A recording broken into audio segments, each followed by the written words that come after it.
मुख्यमंत्री की संकल्पना से प्रेरित होकर महाराष्ट्र शासन ने राज्य प्रशासन को अधिक गतिशील बनाने के उद्देश्य से 100 दिवसीय क्षेत्रीय कार्यालय क्रियान्वयन आराखड़ा अभियान 7 जनवरी से 16 अप्रैल 2025 तक चलाया। इस अभियान में राज्य सरकार के सभी विभागों ने हिस्सा लिया। इस विशेष कार्यालयीन सुधारना अभियान का मूल्यांकन भारतीय गुणवत्ता परिषद द्वारा किया गया, जिसमें नागपुर ग्रामीण पुलिस अधीक्षक कार्यालय को संपूर्ण राज्य में द्वितीय स्थान प्राप्त हुआ है।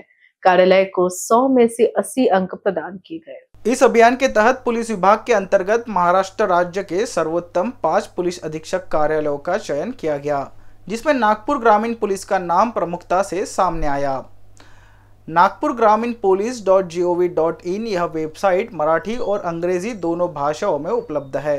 नागरिकों की सुविधा के लिए इसमें विभिन्न सेवाओं के स्वतंत्र टैब बनाए गए हैं।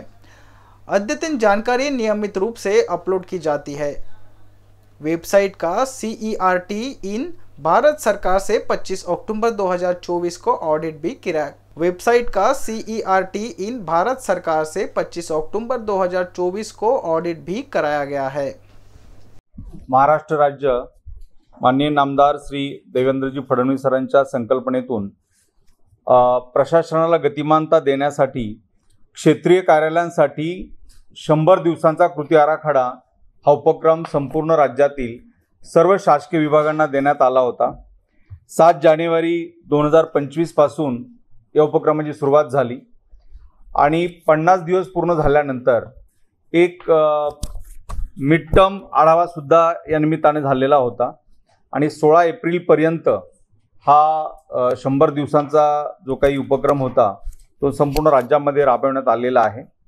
आपल्या राज्य शासनाच्या सर्व विभागांचा यामध्ये समावेश होता आणि या 100 दिवसांच्या कार्यालयीन सुधारणा या विशेष मोहिमेचं मूल्यमापन जे आहे ते भारतीय गुणवत्ता परिषद क्वालिटी काउन्सिल ऑफ इंडिया ह्या त्रयस्थ आणि त्या क्षेत्रातील अग्रगण्य संस्थेमार्फत करण्यात आलेलं होतं आणि पोलीस विभागाअंतर्गत संपूर्ण राज्यातून सर्वोत्तम असे 5 जिल्हे निवडण्यात आलेले होते आणि गुणानुक्रमे आपल्या पोलीस अधीक्षक नागपूर ग्रामीण यांनी 100 पैकी 80 गुण प्राप्त करून राज्यामध्ये द्वितीय क्रमांक मिळवलेला आहे।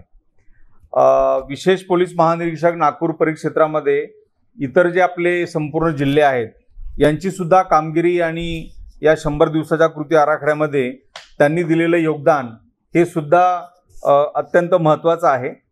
परंतु या विशेष मोहिमेअंतर्गत जे प्रमुख उपक्रम किंवा हेड जे निश्चित केले होते त्यामध्ये संकेतस्थळ जी आपली वेबसाईट आहे त्याचं अपडेशन, त्याच्यामध्ये नवीन ज्या बाबींची गरज होती त्यांची अपडेशन करण्यात आलेली आहे।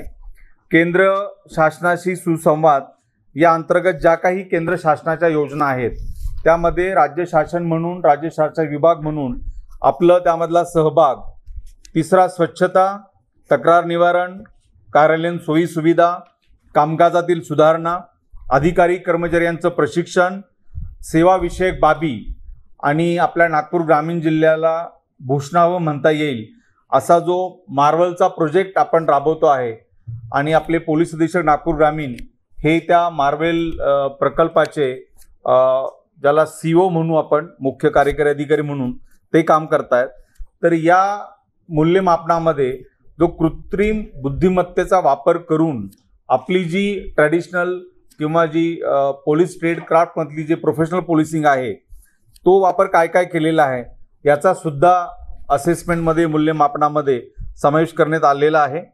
विशेषतः आर्थिक आणि औद्योगिक जी गुंतवणूक आहे याला प्रोत्साहन देणं किंवा या गुंतवणुकीसाठी एक आश्वासक असं वातावरण तयार करणं हा सुद्धा मुद्दा घेण्यात आलेला होता आणि नाविन्यपूर्ण उपक्रमामध्ये सुकर जीवनमान या हेड खाली सुद्धा बऱ्याच बाबींवर काम करण्यात आलेलं आहे आणि आपल्या कार्यालयाचं जे व्यवस्थापन आहे याच्यामध्ये काय काय सुधारणा, काय काय इम्प्रूव्हमेंट्स आपण करतो आहे याच्या अनुषंगाने हा उपक्रम राबवण्यात आलेला होता आणि मला मनापासून आनंद आहे, अभिमान आहे की नागपूर ग्रामीण पोलीस दलाने सर्व अधिकारी, सर्व कर्मचाऱ्यांनी या उपक्रमामध्ये अत्यंत चांगलं योगदान दिलेलं आहे. प्रत्येक बाब चांगली समजून घेतलेली आहे आणि ज्या त्रयस्थ यंत्रणेमार्फत जे मूल्यमापन झालेलं आहे या असेसमेंटमध्ये राज्यामध्ये दुसरा क्रमांक मिळवून त्यांनी दैदिप्यमान अशी कामगिरी केलेली आहे. त्याबद्दल मी नागपूर ग्रामीण जिल्हा पोलीस दलाचे पोलीस अधीक्षक, अपर पोलीस अधीक्षक, सर्व उपविभाग पोलीस अधिकारी, सर्व पोस्टे प्रभारी अधिकारी आणि आमचे सर्व अंमलदार यांचं मनापासून अभिनंदन करतो.